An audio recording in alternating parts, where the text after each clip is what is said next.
दोस्तों, आप में से बहुत से ऐसे लोग होंगे जो सलाहुद्दीन अय्यूबी को जानते होंगे, लेकिन ज्यादातर लोगों की तादाद ऐसी भी होगी जो ऐसे महान शख्सियत से वाकिफ नहीं है। और इसकी असल वजह यही है कि आज हमारी नई जनरेशन ने अपना हीरोज सुपरमैन, आयरन मैन जैसे फर्जी कैरेक्टर को बना रखा है। तो दोस्तों, अगर आप चाहते हो कि सलाहुद्दीन जैसे मुस्लिम हुक्मरान का इतिहास आपको मालूम हो तो इस वीडियो को पूरा देखना, और चैनल पे नए हो तो सब्सक्राइब जरूर इसे कर लेना। तो आइए कुछ नया सीखते हैं। तो दोस्तों, इनका पूरा नाम सलाहुद्दीन यूसुफ बिन अय्यूब था और इनके वालिद का नाम नजमुद्दीन था और इनकी पैदाइश 1138 टिकरित शहर में हुई और इनके सल्तनत को अय्यूबी सल्तनत कहा जाता है। इस्लाम में सलाहुद्दीन का मकाम इतना ऊंचा इसलिए है क्योंकि ये वही बहादुर मुजाहिद थे जिन्होंने ईसाई जालिमों से बैतुल मक़दिस को फतेह किया था, इसीलिए इनको फातह बैतुल मक़दिस भी कहा जाता है। दोस्तों, सलाहुद्दीन अय्यूबी के बारे में जानने के लिए हमें इतिहास में थोड़ा पीछे जाना पड़ेगा। 634 से 645 हजरत उमर रज़ियल्लाहु ताला अन्हु के दौरे खिलाफत में मुसलमानों ने सीरिया और मिस्र को फतेह कर लिया था और उसमें सबसे बड़ी फतेह बैतुल मक़दिस की थी। और ये हजरत उमर की वफात के बाद भी कई बरस तक मुसलमानों के कब्जे में था। लेकिन जब सल्जूकी सल्तनत कमजोर पड़ गई तो मुसलमान छोटी छोटी हुकूमतों में बट गए, जिसका फायदा उठाकर ईसाइयों ने बैतुल मक़दिस को मुसलमानों के हाथ से छीन लिया। मुसलमानों के हारने की सबसे बड़ी वजह यह थी कि वो फिरकों में बढ़ चुके थे और 15 जुलाई 1099 में ईसाइयों ने बैतुल मक़दिस के साथ साथ फिलिस्तीन पर भी कब्जा कर लिया और मुसलमानों पर जुल्म करने लगे। जुल्म करने में हदों को पार कर डाली। जालिम फौज ईसाइयों ने मुसलमानों के औरतों और बच्चों समेत 70,000 मुसलमानों को कत्ल कर दिया। पूरा फिलिस्तीन मुसलमानों के खून से लाल हो चुका था। जब ईसाइयों का फिलिस्तीन पर कब्जा हो गया तो पूरी इस्लामी दुनिया में दुखों का पहाड़ टूट पड़ा, क्योंकि फिलिस्तीन इस्लामी दुनिया का दिल है। बैतुल मक़दिस मुसलमानों का क़िबले अव्वल है। फिर अलग अलग वक्त पर कई मुस्लिम हुक्मरानों ने बैतुल मक़दिस को आजाद कराने की कोशिशें की, लेकिन सब नाकाम रहे, किसी को कामयाबी नहीं मिली। नूरुद्दीन जंगी वो हुक्मरान थे जो बैतुल मक़दिस को आजाद कराने की जिम्मेदारी ले रखे थे। उन्होंने एक मिंबर भी बनवाया। उनकी ख्वाहिश थी कि बैतुल मक़दिस के फतेह के बाद मैं अपने हाथों से मस्जिद अक्सा में मिंबर लगाऊंगा, लेकिन खुदा की यह मर्जी न थी। बैतुल मक़दिस के फतह होने से पहले ही उनका इंतकाल हो जाता है। सलाहुद्दीन अय्यूबी नूरुद्दीन जंगी के फौज में एक फौजी थे। मिस्र को जिस फौज ने फतेह किया था उसमें सलाहुद्दीन अय्यूबी भी मौजूद थे और उस फौज की कमान शेरको के हाथ में थी। शेरको सलाहुद्दीन के चाचा थे। मिस्र फतेह करने के बाद सलाहुद्दीन अय्यूबी के बहादुरी और तेज ज़हनी की वजह से नूरुद्दीन जंगी ने उन्हें मिस्र का गवर्नर बना दिया। उन्होंने अपनी बहादुरी और जंग की सलाहियतों की वजह से उसी वक्त यमन को भी फतेह कर लिया था। नूरुद्दीन जंगी का जब इंतकाल हुआ तो उनका कोई लायक उत्तराधिकारी न था, इसीलिए सल्तनत की पूरी जिम्मेदारी सलाहुद्दीन अय्यूबी को दे दी गई। उस वक्त सलाहुद्दीन की उम्र सिर्फ 21 या 22 साल थी। इससे आप अंदाजा लगा सकते हैं कि सुल्तान सलाहुद्दीन किस कदर बहादुर और बेहतरीन हुक्मरान के मालिक थे। सुल्तान सलाहुद्दीन मस्जिद अक्सा को फतेह करने का अपने जिंदगी का मकसद बना लिया था। उनके रग रग में इस्लाम का जज्बा बह रहा था। इस्लाम के लिए कुछ कर लेने को उन्होंने ठान लिया था। सुल्तान सलाहुद्दीन जब मिस्र पहुंचे तो देखा कि ईसाइयों ने मिस्र को बर्बाद करके रख दिया है। यहाँ के लोग शराब में धुत रहते हैं, जनाकारी आम थी और मिस्र के हुकूमत में कुछ मुसलमान ऐसे भी थे जो ईसाइयों के एजेंट थे। सुल्तान सलाहुद्दीन को उन दोनों मुसीबतों से लड़ना था। शराब जना को खत्म करना था और गद्दारों को ढूंढना था और बैतुल मक़दिस को फतेह भी करना था। तो जब सुल्तान सलाहुद्दीन मिस्र में दाखिल हुए तो मिस्र का जो सबसे बड़ा फौजी कमांडर था जिसका नाम नाजी था,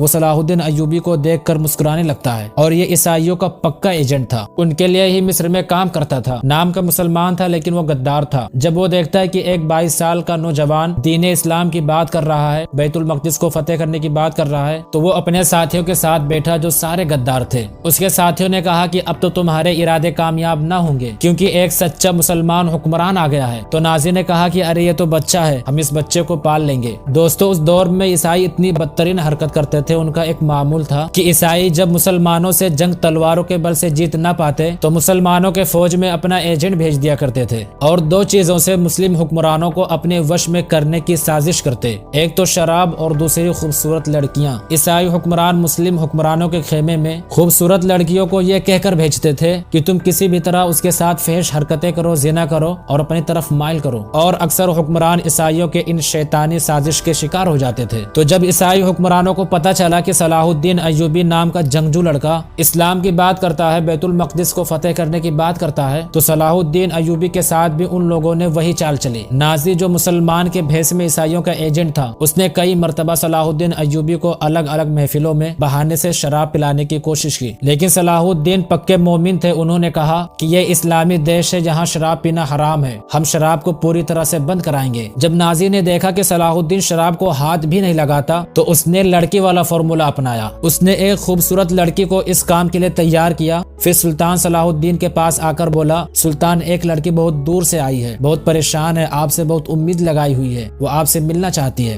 तो उन्होंने कहा, ठीक है, बुला लो। उसने कहा, नहीं सुल्तान, वो आपसे अकेले भी मिलना चाहती है। सलाहुद्दीन को अंदाजा हो गया था कि ये बदबख्त मेरे साथ कोई चाल चलने वाला है। वो मुस्कुराए और बोले, ठीक है, मेरे खेमे में भेज दो। उस लड़की को उसने पहले ही बता दिया था कि तुम सलाहुद्दीन के साथ फेश हरकतें करो और अपने तरफ किसी भी तरह माइल करो। अगर तुमने सुल्तान को किसी भी तरह एक गिलास शराब ही पिला दिया तो तुम जो कहोगी तुम्हें दिया जाएगा। जब वो लड़की अंदर आई तो सलाहुद्दीन ने अपने कंधे से चादर को उतार के उस लड़की को दे दिया और कहा कि अपने सर पर रख लो। वो लड़की जब इतना देखती है तो अपने ही नजरों में शर्मिंदा हो जाती है और रोने लगती है। उसने सारी बातों को बताया कि आपके साथ मुझे फहश हरकतें करने के लिए भेजा गया। सुल्तान ने उस लड़की को बाहर भेज दिया और कहा कि जाके उससे बता दो कि जिस काम के लिए तुमने भेजा था वो पूरा हो गया, लेकिन जब सब मौजूद हो गए तब इस सच्चाई को बताना। दूसरे दिन वो नाजी शोर मचाने लगा कि देखो, हमारा सुल्तान शराबी है, वो लड़कियों के साथ जिना करता है। सलाहुद्दीन खेमे से बाहर आते हैं और कहते हैं कि जरा उस लड़की को तो बुलाओ, उससे पूछो हुआ क्या था। वो लड़की भरे दरबार में कहती है, कसम है उस खुदा की जिसको मैं मानती हूँ, मैंने सलाहुद्दीन जैसा बहादुर और नेक इंसान आज तक नहीं देखा। नाजी ने मुझे फहश हरकतें करने के लिए भेजा था, लेकिन उन्होंने मुझे गलत नजर से देखा तक नहीं। भरे दरबार में नाजी का मुंह काला हुआ। तो दोस्तों, इस तरह किरदार था सलाहुद्दीन अय्यूबी का। जब ईसाइयों की शराब और लड़की वाली साजिश काम न आई तो उन लोगों ने सुल्तान को कत्ल करने की तीसरी साजिश रचनी शुरू कर दी। ईसाइयों ने हसन बिन सब्बाहा से मदद मांगी, जो दुनिया का बदतरीन इंसान था। कहने को तो मुसलमान कहता था, लेकिन वो असल में बातनी था, काफिर था। उसने एक ऐसी फौज बना रखी थी जो बड़े बड़े लोगों को किसी भी हाल में मारने की ताकत रखती थी, और आज हम उस फौज को एसेसियंस के नाम से जानते हैं। अलग अलग वक्त में 3 बार सलाहुद्दीन पर एसेसियंस ने हमला किया, लेकिन चूंकि सलाहुद्दीन बहुत बहादुर और तेज थे, हर बार उन्होंने उन लोगों को मार दिया। यहाँ तक कि जब कामयाब न हो पाए तो सलाहुद्दीन के फौज में उनके बॉडीगार्ड के रूप में शामिल हो गए। एक दोपहर जब सलाहुद्दीन अपने खेमे में सो रहे थे तो उसी फौज में से एक फौजी हमला कर देता है, लेकिन सलाहुद्दीन नींद में भी जंग की हालत में होते थे। उसका हमला निशानों पर नहीं लगा और सलाहुद्दीन ने उसको वहीं पर मार दिया। उसके अलावा और भी गद्दारों को तलाश करने के लिए सिपाहियों को लगा दिया। ईसाई हुक्मरान परेशान हो गए कि सलाहुद्दीन से कैसे निपटा जाए। जब सलाहुद्दीन अय्यूबी ने मिस्र में अपनी हुकूमत को मजबूत कर ली तो मिस्र से बैतुल मक़दिस को फतेह करने के लिए रवाना हुए। उनमें जिहाद का जोश कूट कूट कर भरा था। उनके जिंदगी का सिर्फ एक ही मकसद था और वो था बैतुल मक़दिस की फतेह। हित्तीन के मैदान में ईसाइयों से मुसलमानों की जंग हुई। इधर सलाहुद्दीन की फौज 12,000 की थी और उधर ईसाई की फौज 63,000 की थी, लेकिन सलाहुद्दीन की फौज ईसाइयों का सफाया करते हुए बैतुल मक़दिस की तरफ बढ़ रही थी। सलाहुद्दीन खुद दुश्मनों के बीच में जाकर दुश्मनों को कत्ल कर रहे थे। कई हजारों ईसाइयों को कत्ल कर दिया गया और कई हजारों को गिरफ्तार कर लिया गया। सलाहुद्दीन ने आगे बढ़कर बैतुल मक़दिस पर इस्लाम का झंडा नस्ब किया और पूरे फिलिस्तीन से ईसाइयों की हुकूमत खत्म हो गई। मस्जिद अक्सा में दाखिल होकर सलाहुद्दीन ने वो मिंबर जिसे नूरुद्दीन जंगी ने बनवाया था उसको सलाहुद्दीन ने अपने हाथों से रखा और नूरुद्दीन जंगी की ख्वाहिश को सलाहुद्दीन के हाथों पूरी हुई। सलाहुद्दीन अय्यूबी ने जब यरूशलेम को फतेह कर लिया तो ईसाई अवाम बहुत डर गए कि अब तो हमें कत्ल कर दिया जाएगा, क्योंकि जब यूरोप के मसीही फौजों ने मुसलमानों से यरूशलेम को फतेह किया था तो मुसलमानों का बहुत खून बहाया था। 70,000 से ज्यादा मुसलमानों को कत्ल कर दिया था। लेकिन अब मुसलमानों ने फतेह कर लिया तो अब ये खून बहाएंगे और हमें मार देंगे। लेकिन आपको सुनकर हैरानी होगी कि सलाहुद्दीन ने एक बच्चे को भी नुकसान नहीं पहुंचाया, सबके साथ नरमी के साथ पेश आए। लेकिन दोस्तों, बैतुल मक़दिस को फतेह करने के बाद सलेबियों से जंग खत्म नहीं हो जाती। सलाहुद्दीन ने बैतुल मक़दिस को फतेह करने के लिए 16 जंगे लड़े थे और उन्होंने 12 सालों तक ईसाइयों से जंग की। जब यूरोप के ईसाई हुक्मरानों को यह खबर पहुंची कि सलाहुद्दीन ने बैतुल मक़दिस पर कब्जा कर लिया तो पूरे यूरोप में कोहराम मच गया। हर तरफ लड़ाई की तैयारियां शुरू होने लगी। जर्मनी, इटली, फ्रांस और इंग्लैंड से